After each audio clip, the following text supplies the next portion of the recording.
Who's that? Ra. Niggas, man, they asses. Amon Ra.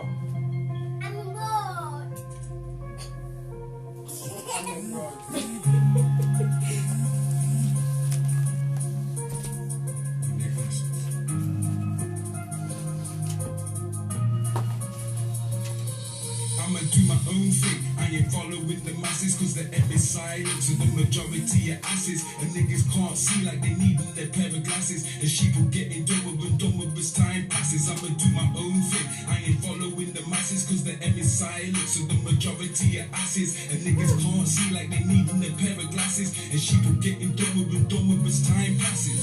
How do I tell them what's to come, what's around the corner? Illuminati knocking down the world, it's out of order. They stopping cars and they locking down city borders. But I was sweating out like I'm sitting in the sauna. It's hard out here, clear to see. We're building up our own shit. That's the way it need to be, because the government they love us for dead. You feel me? I done jumped the motherfuckers to belly, they guilty. They don't give a fuck about us, never have, never will. Institutionally rated, they don't hire for the skill. Single mother struggling to keep on paying the bill. Child poverty is really sick, what reason feel? The tax through their teeth like they working for naught. The youth doing what they gotta do and end up in court. Vicious system designed to keep us all in the net. They making money off of suffering with not a regret. Private prisons mean shareholders with their checks. It's business to keep them full. What the fuck you expect? Ain't no rehabilitation, let's just get that correct. So many IPPs, the shit got me upset. So take your time, young man, then let it go to your skull. And with the same breath, I tell you, live your life to your full. Always an adventure, life is never dull. In the mood for some ass and titties out on the pool. I'ma do my own thing, I ain't following the masses, cause the M is silent. And the majority are asses, and brothers can't see like they need a pair of glasses. And people getting dumber and dumber as time passes. I'ma do my own thing, I ain't following the masses, cause the M is silent. So the majority are asses, and niggas can't see like they need a pair of glasses. And sheep are getting dumber and dumber. I don't even watch the news anymore. What's the point? High priest, somebody left a pound. I'm the one to anoint. Hip hop scribes and pharaohs, sages and priests. The kingdom of mercy that we prepping up for the beast. And we celebrate like the old days with a feast. And after Armageddon, we gon' have 1,000 years of peace. Bind Satan and throw him in the bottomless pit. Strap a bomb on the devil, make sure the wicked's lit. In a league of my own, sitting on the iron throne, the faceless man. Protect me, aliases unknown, anonymous, off the radar, stealth technology. Fam, this ain't no fury, hands on like it's pottery. I keep the holy ways neat, Europeans make a mockery. Ragnar, Memnon, fam, this world bothers me. Right. Who the king of UK rap, I show him properly. Pulling off the industry heights. Yo, armed robbery.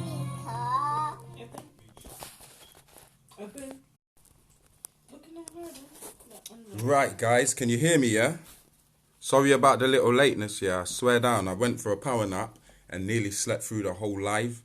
Do you see what I'm saying? It means that my body needed it, but I hope it didn't inconvenience you guys too much, yeah, before we go into this Kundalini dance live, yeah. As I said, I think it was Seth, I forgot his full name, but Seth asked me to do this, to speak on this topic here. He came in my inbox and said, yo, I want you to do, I'd love for you to do a live to do on to do with the pineal gland, the Kundalini and the chakra energy, and how it relates to the Bible in terms of why exactly there's so much taboo on it, why they've kind of demonized the whole subject in the form of religion.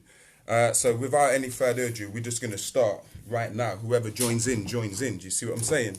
We'll keep it moving like that. So I'll say, Hu paneteru menunucheyu kawun lalul bihu. He, she, the deities, who nothing exists except by way of he or she. Okay. Mark myself in the Ankh. I ask the ancestors to guide my words and mark them down for the sincerity. And I hope that y'all can take some light from this. So we're going to start. I've got the Bible right here. So we can jump straight into this Bible, yeah? But we're going to start by talking about missionary religions and what it means to be a missionary religion.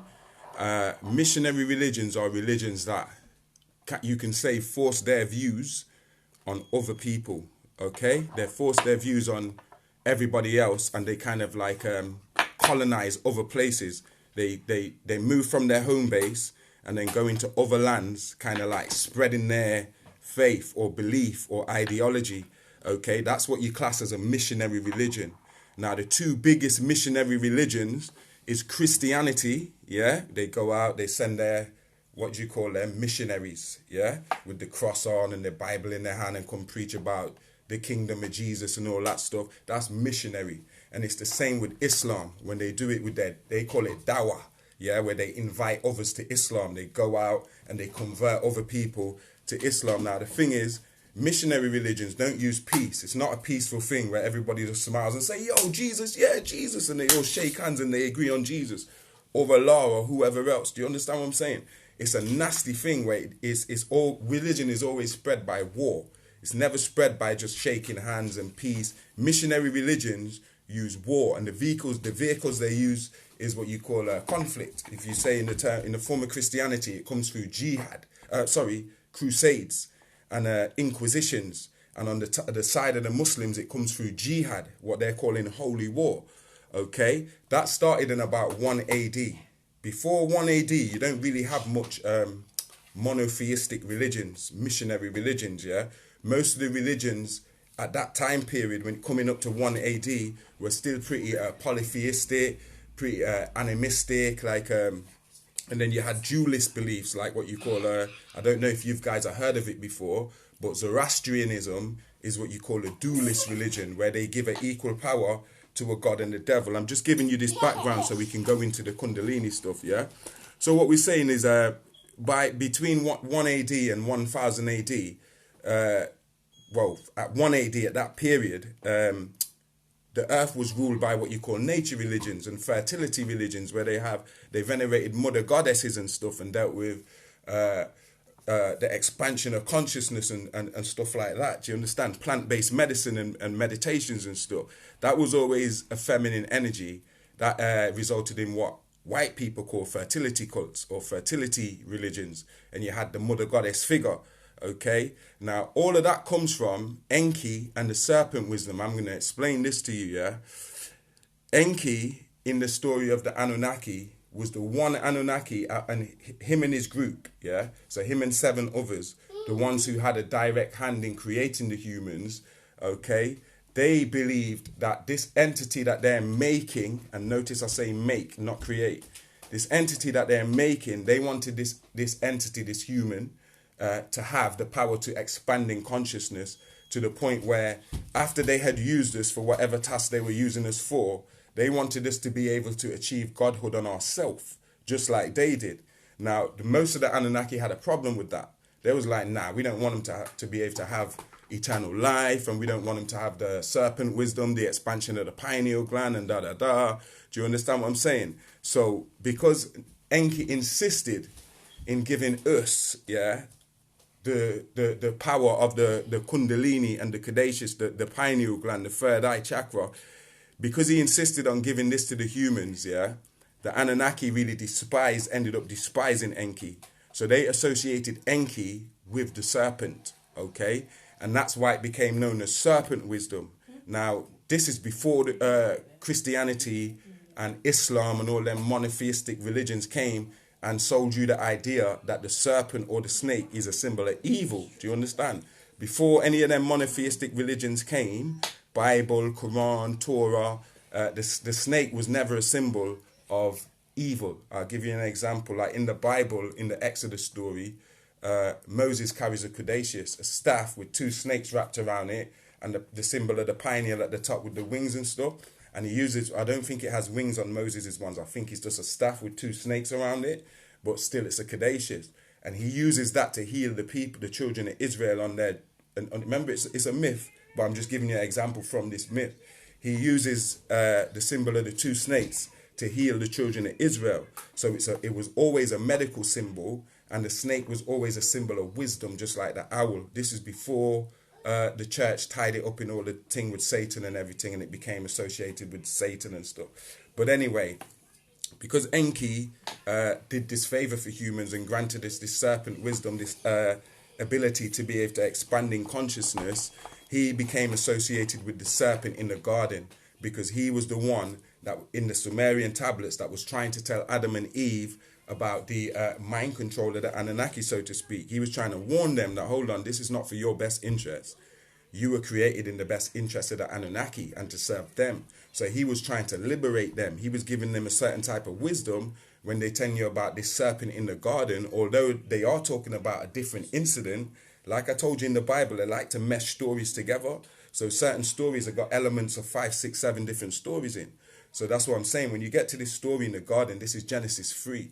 Yeah, yes, it's talking about this alpha draconian lizard reptilian that me and you know as Satan or Lucifer.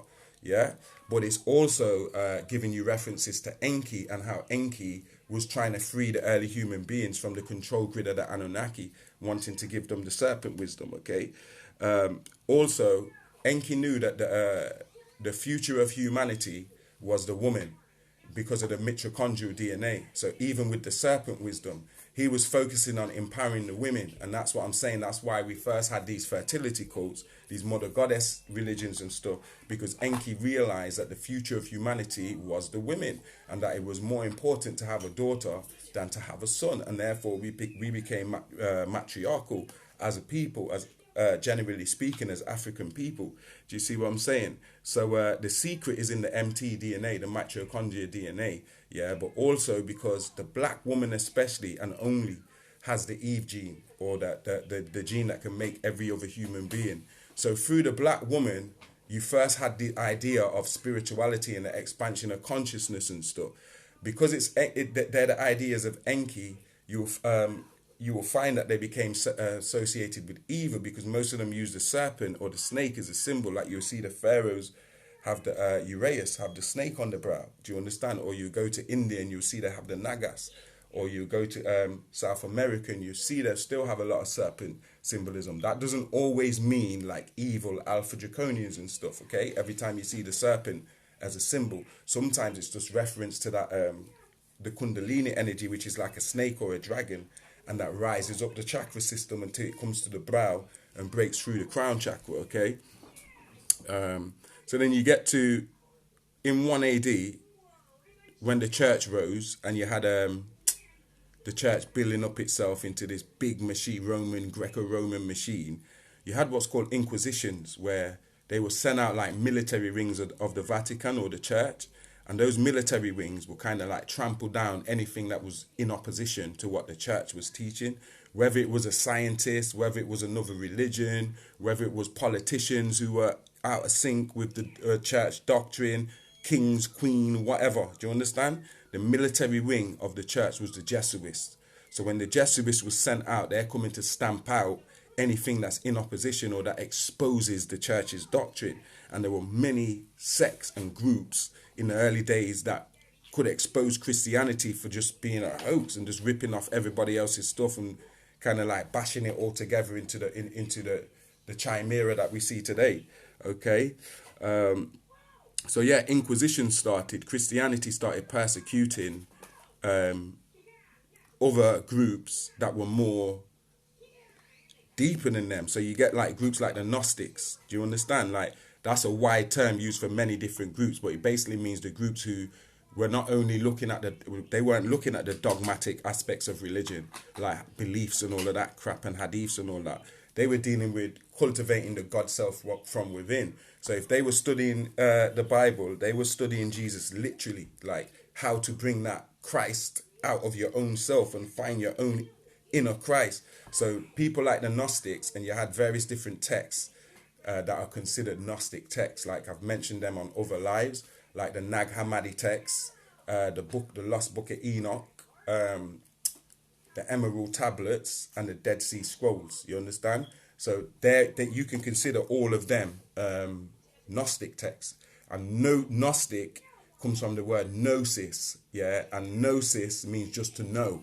Like in Latin, like if you say in science, even that contains the words science, even contains that comes from the word gnosis as well. Okay, so Gnostics are the people that kind of knew deeper and higher meanings in the text than what the official institution was kind of like institutionalizing and putting out there. So them groups were persecuted by the Christians because obviously they didn't agree with this new official Christianity that the Roman Catholic Greco-Roman Church was coming out with. So the church had to put all them groups down early. Yeah.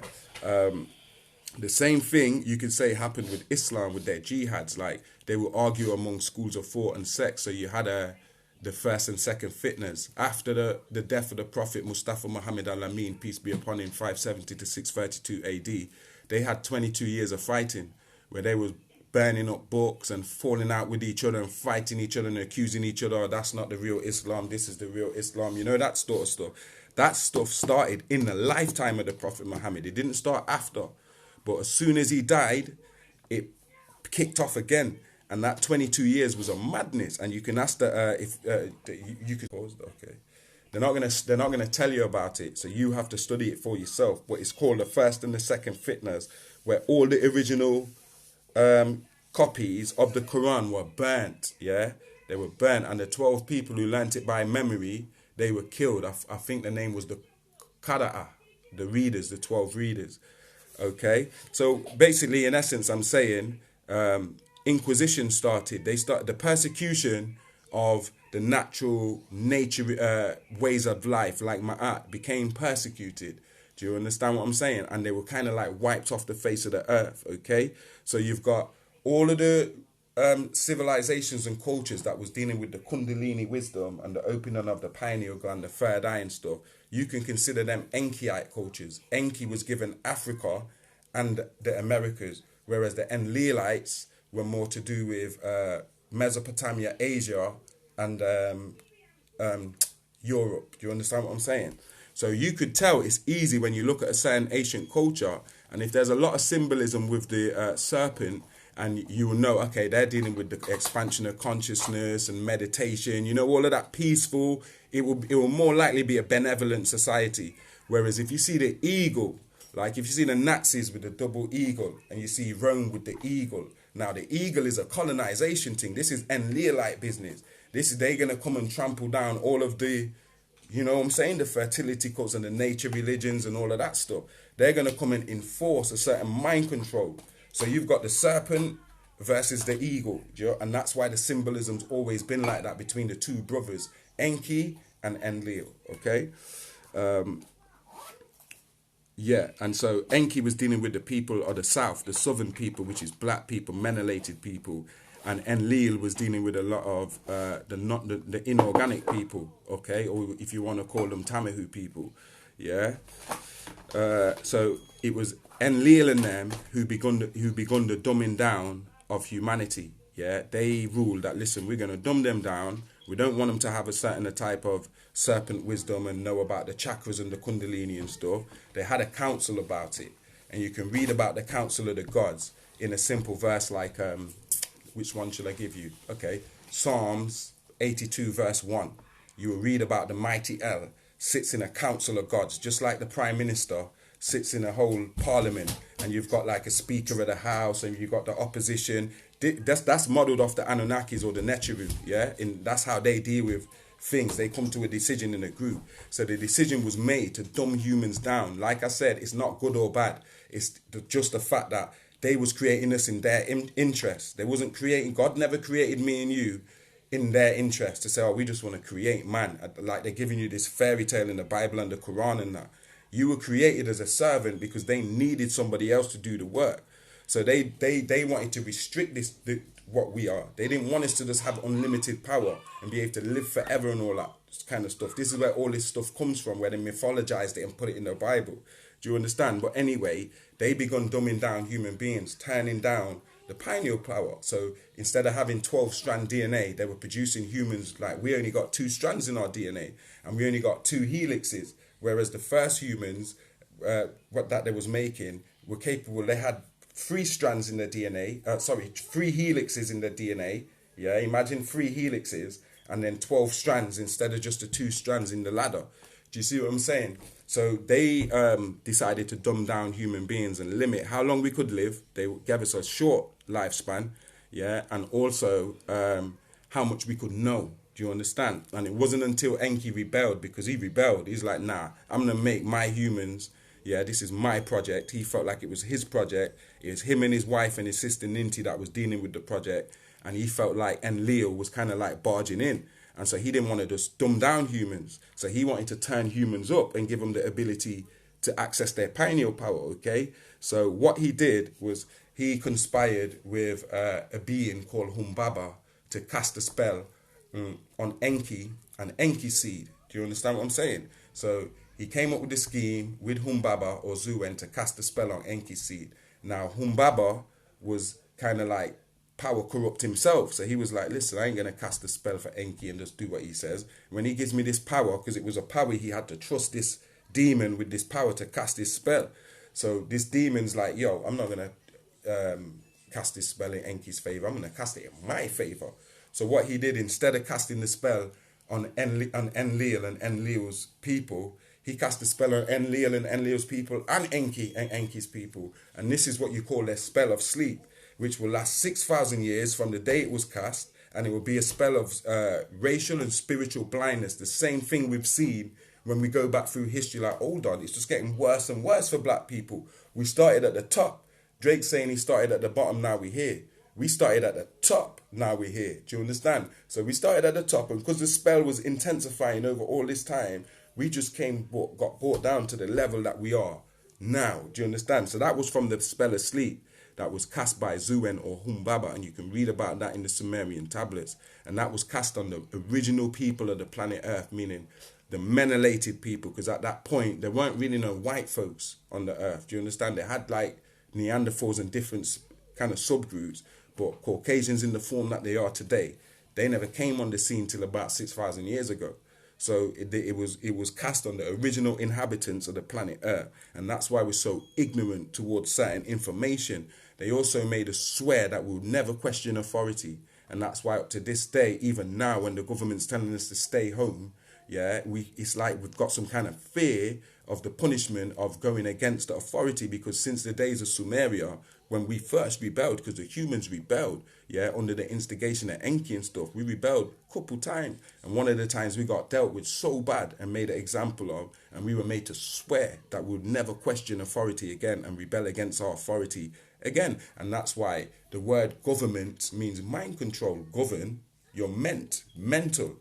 So government means mind control. Do you understand? And most people don't get that. Humanity is now at a stage where we don't even need a government, outside government. We can be responsible for ourselves. Now, I will link all this to the Bible for you, yeah? So the dumbing down of the humans began with the coming of the Kali Yuga. If you go into the Hindu text and the Dravidian text, I don't have time for you, but it's basically the time period that we're in is split into 4 epochs. And each epoch will be worse than the previous one, and it will go in a cycle. The last one, epoch, will be called the Kali Yuga, and it will be an age of death, destruction, disease, and all that, when a kind of man will be the original inhabitants of the earth. So that's basically it in a nutshell. But that's when it began, okay, with the spell of sleep, because each epoch is 6,000 years, so the cycle lasts 24,000 years, and that's within the great cycle of 25,000 years, 25,920 years. Remember, you've got cycles within bigger cycles, smaller cycles within bigger cycles, okay? So yeah, they dumbed us down. They locked off a certain part of our DNA that today scientists are calling junk DNA, okay? So we're only using 7 to 15% of our DNA and our brain and stuff, and we're only perceiving like 7 to 15% of this reality. The rest, black matter, is just deaded because they shut us off in our genetics, in our genes. You understand what I'm saying? And it's only now with certain light codes and DNA downloads that certain codes in our DNA will begin to awaken, like I was saying in that other live. And we'll be able to hold more information because there's more photons going through. So now we're having the expansion of consciousness within inside human beings, not just like throughout it's coming from within, expansion of consciousness now, okay? Yeah, so, and that links also to, when you read, if you turn to Genesis 32, Genesis chapter 32, verses 22 through 31, it speaks about Jacob and Jacob's ladder, yeah? And this Jacob's ladder is the same reference to me telling you about the DNA strands and how it had 12 strands originally, okay? And it was capable of growing another helix, okay? Where we would become what's called Homo spiritus, the next stage in our evolution, which will be a full circle revolution, okay? So they don't want us to be able to make that revolution and ascend, okay? So Jacob's ladder links to that, yeah, to the same DNA, the strand of DNA with the ladder, yeah? And it also links to your spine, and how your spine's got 33 parts in it and climbs up to the top, yeah? Where you have the, remember the chakras are on the spine. You can basically put them on the spine from your root chakra to your crown chakra. Do you understand? So that climb is considered Jacob's ladder, and I'm going to show you, verify that more for you, yeah? If you turn back a bit to Genesis 28, verses 10 through to 22, it speaks about also, Genesis 28, 10 to 22 speaks about the ladder of Jacob, and then Genesis 32, 22 to 31 speaks about a place called Peniel, where Jacob goes and sees God face to face. This is in the Bible. I'm going to find it and read it for you, because it will make more sense. But they're saying that he's seen God face to face in a place called Peniel. So I will read that for you. And that's Genesis 28, verses 10. Genesis 32, verses 22 to 31. So let's go for it. Let's go for it, guys.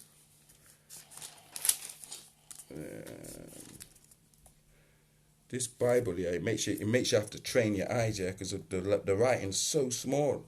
So, okay, 32, and it's 22, blah, blah, blah, okay. During the night, Jacob rose, took his 2 wives, his 2 slave girls, yeah, the Bible's dealing with slavery too, yeah, slave girls, and his 11 sons, and crossed the ford of Jabbok. He took them and sent them across the gorge with all that he had. So Jacob was left alone, and a man wrestled with him there till daybreak. When the man saw that he could not throw Jacob, he struck him in the hollow of his thigh, so that Jacob's hip was dislocated as they wrestled.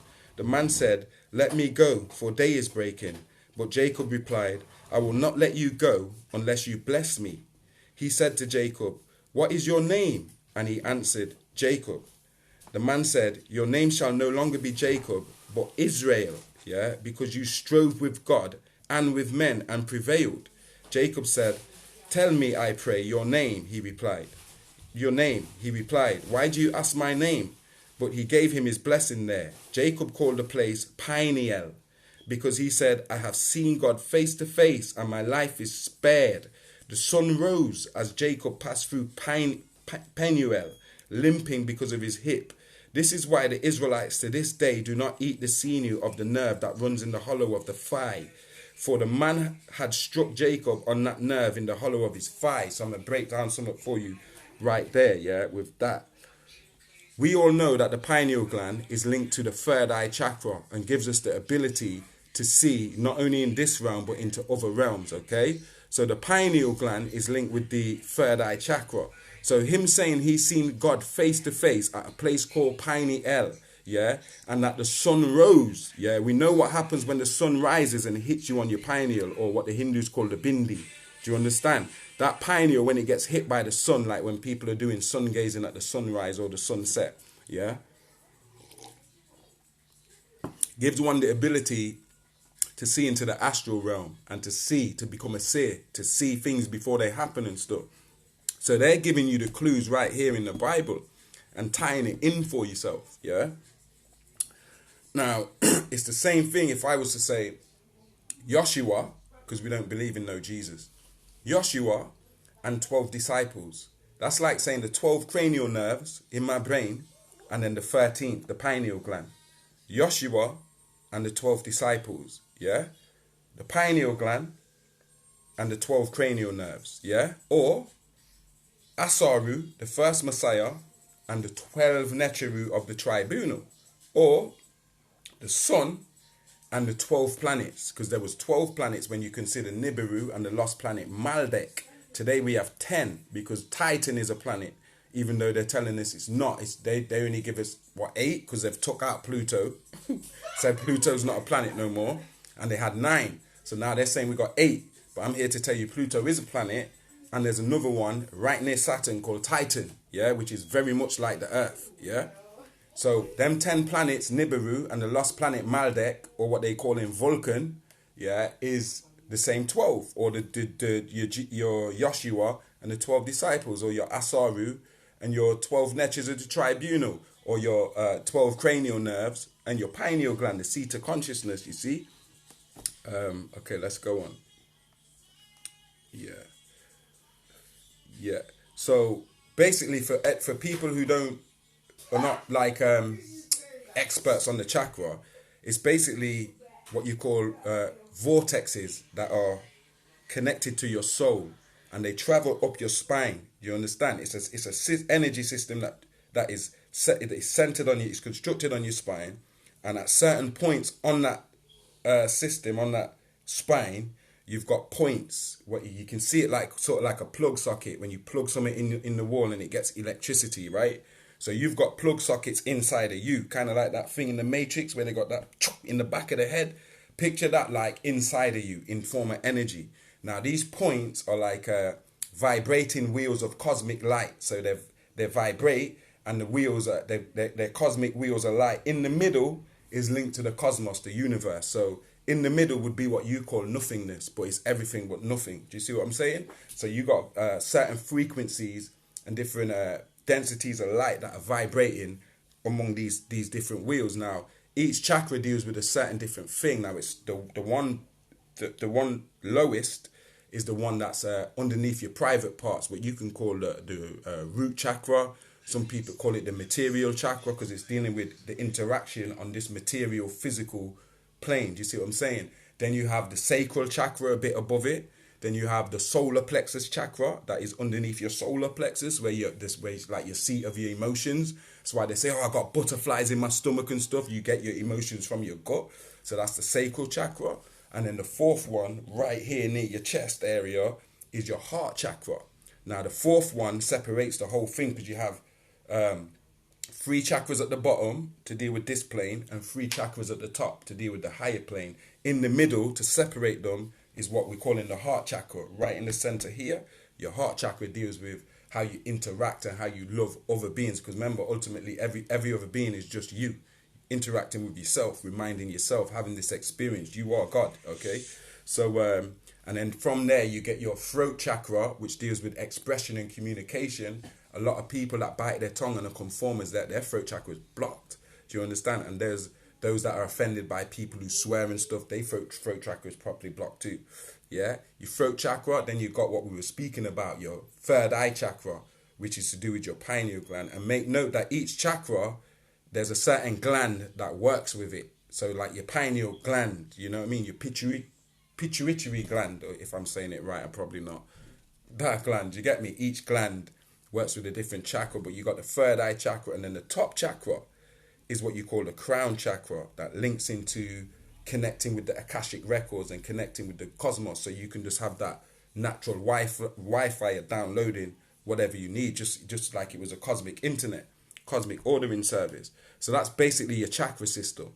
And people in Egypt, the Nile Valley, Kush, yeah, and people in the Indus Valley have the earliest records of anything to do with any chakra and yoga and all of that kind of kundalini nurturing. Do you understand what I'm saying? Like that is staple diet in the cultures of Enki. Do you understand what I'm saying? And there's power in it, because when you study that more and more, you can birth what's called an astral body. Your real body is your astral body.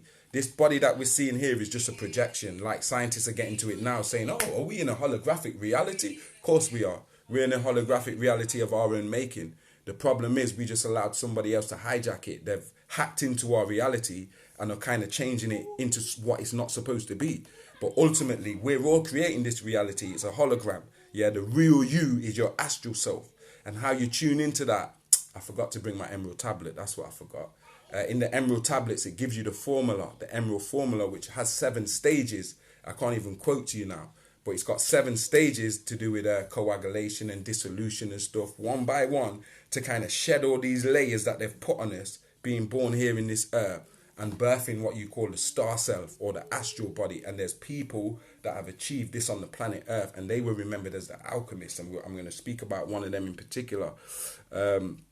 So yeah, you got 7 stages, you got 7 elements of alchemy. Yeah, I want you lot to research this because I haven't bought my emerald tablets and I don't want to give you wrong information. So I'd rather you go away and research this aspect yourself. Research the emerald tablets and the emerald formula. And I know it's got 7 elements, base elements that's used in alchemy. Yeah. And it's also got 7 stages of transfiguration or the transmigration of the soul.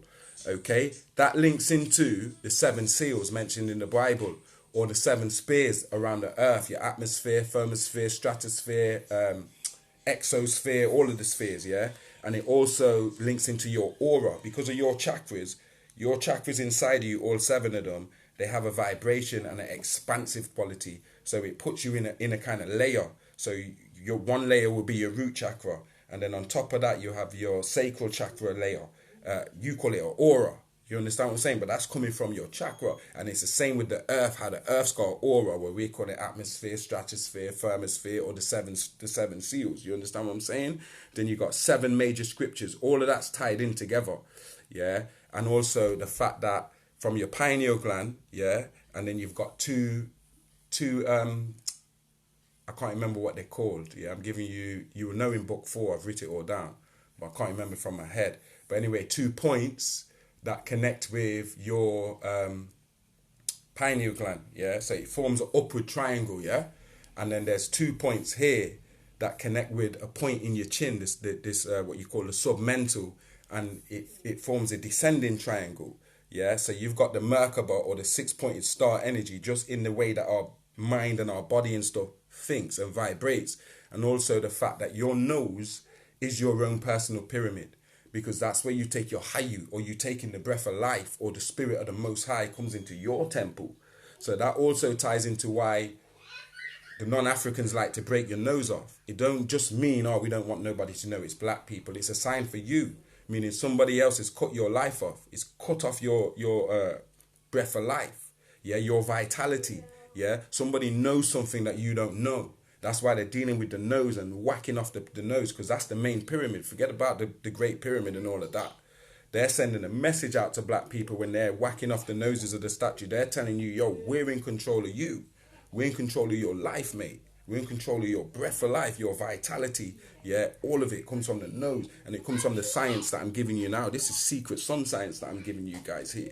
So that forms a tetrahedron. Yeah, which is the basic building block of this physical creation as to why we was building pyramids, because that symbol meant something more than just a great big triangle standing in the middle of nowhere. Do you understand what I'm saying? And it's to do with Merkaba energy with the 2, because remember, 6-pointed star is just 2 pyramids, one upside down, one right way up, and you bang them together and hey, we got a Star of David, the shield of David. You understand what I'm saying? It's just 2 pyramids. Okay, so yeah, they're cutting off your breath, your life, your vitality, your life force Eva. Okay, I've already spoke about the Gnostic text. So let's go to the Vatican. So the Vatican became the police. In the modern world, they became the institution that was like, okay, well, in order for us to run this world hoax of Christianity and build this Roman Empire, we're going to have to go and cut down all these religions where we stole the shit from. So Mithraism, we're going to have to get rid of that. Zoroastrianism, we're going to have to get rid of that. Egypt, we're going to have to cut the tongue out. That means dead the language, dead the whole thing about Egypt, because that's just going to expose Christianity too much. So if you check Hollywood, they showed you in the movie The Mummy, they cut Imhotep's tongue out. They gave him the worst punishment that you could ever get. It's called a Hyundai, where they cut his tongue out. That's telling you black people, yo, we cut your shit out. So you can't even read or speak your own language no more. Djedefre can. Djedefre can interpret, translate things from Semitic languages and our own languages, whether it's hieratic. I'm not an expert, but I can definitely discern what the text is saying. That's good enough for me to be able to bring you this. Most of us can't do that because they cut our tongue out. We don't know what it means when we say Shem Hotep to each other. Or who paneteru menenu shayu kamun lalubihu. We're like, what the hell is he talking about? We're locked in English. Do you understand? But all of that, even the tones, when we were speaking the language, the tones make us vibrate on a certain octave, a certain frequency that already opens up our genetic DNA codes. English won't do that for you. Praying in English, oh Lord, please save my mum and don't let Corona kill me. I'm not saying don't pray in English. Of course, pray in any language. But we were made to speak a certain frequency, to vibrate on a certain frequency. That's why they want us to remain locked in English. So we don't know simple little things like the word Elohim, where they're saying God. No, it says God's, plural. Just like Anunnaki, just like Neteru. Yeah, they're calling us pagan, while that word's in their book. In the beginning, Elohim, that means there's a group of gods, a bunch of them, not one, a group of them, said, let us make man in our image. And if it was one, why didn't he say, let me make man in my image? You understand? And then, okay, which one of us looks like God? If he said he made us in his image, who looks like God, me or you? Do you understand? Man or woman, or black or white, or Asian. You understand? Because if God's saying, yo, I said I'm going to make man in my image, then that means one of us must look like God. And if you ask me, that means one of us here on the planet Earth has to have something that nobody else has. You see it here? See it here? Some one of us down here has to have something that none of the rest have. Everybody else has got fur. They've got the same hair as all the other animals here. One of us has to have the sheep's wool. Because God said, yo, I've come here, there's all these hominids, yeah, but we're gonna make one in our image. Do you understand? That's the same Anunnaki story if you go to the Lost Book of Enki. Yeah? Okay. So the Vatican became the police of all this. They became the ones in the world that was like, yo, cut that out. We don't want that out. Get that out of circulation. They did the same thing with the Americas when they went and colonized America. They burnt up all the Mayan codexes. They burnt up all the Olmec stuff. Burnt it all up. Yes, couple of the solar discs, the sun discs that they had in that. They melted them shits and was shipping the gold to Europe. If you see how much gold they were shipping each year, it's in one of my books. I don't know if it's in between the line of history I put it in, which is Treasures in the Sun Part 2, or if it's, I don't think it's in this book 4. But anyway, they were shipping out the gold, man, and what they were doing is taking out all of the ancient wisdom, the text that could show that, hold on, this church stuff's weak. I'll give you a good book to read that's fact-based fiction that goes through this. It's called The Celestine Prophecy by James Redfield. If you haven't read that series, yeah, even start with that one book, The Celestine Prophecy, yeah, and it will show you how far the church and them went to bury certain texts and certain that made the Bible look daft, man. Like the Bible's nursery business compared to some of these codexes and texts. They want you to believe these Mayans were just like running around in animal skins, and you know what I mean. And, they don't want you to believe, one, that there were black people, all these Mayans and Olmecs and stuff, and two, they don't want you to believe that they had a full-blown civilization who was smarter than most of us here on this side of the planet Earth. Do you understand? Already built up. But anyway, the church was going through killing out all of that stuff, and they were sending out Jesuits. So if you were standing up against the church, they would send the Jesuits after your ass to come and stamp you out, to make sure that you ain't teaching that Kundalini stuff, because they're scared of it. Because basically what it does, it gives you the ability, like Incredible Hulk. You can hype out and turn into what I'm calling a super sapien, all that Dragon Ball Z stuff, where you see Goku turn into the Super Saiyan. That's me and you. That's you with the serpent wisdom. It's the same thing when you read about Pharaoh Ramesses on the battlefield of Kadesh, when his Uraeus was lit up and started zapping man with a laser, and the Caucasian Egyptologists, we don't believe that part. That's just a tale. No, it ain't. The Hittites wrote that too. The people he beat up, they wrote that. They said, yo, this man was a god. He was zapping us with laser. This is in 1279 BC. So that was just the other day. In the 20th dynasty, we were still using these powers. And that's the power to harness the sun, the ability to harness the power of the sun. That's what it means to have melanin. It's not just to do with color, but it's not just for melanin people, black people, even Caucasian people can power up with the Kundalini thing. By going into the teachings, doing your meditations, getting on your alkaline diet, doing your sun gazing, alkaline water. Do you understand what I'm saying? Meditation and sound healing, like your frequencies and your introspection. Because it's word, sound, power. So that's the reason why the Vatican, put so much effort on crushing out all of these different faiths and different opinions, you understand? And collects it in miles and miles and miles underneath the Vatican. They've got all of them texts, They study them, you understand?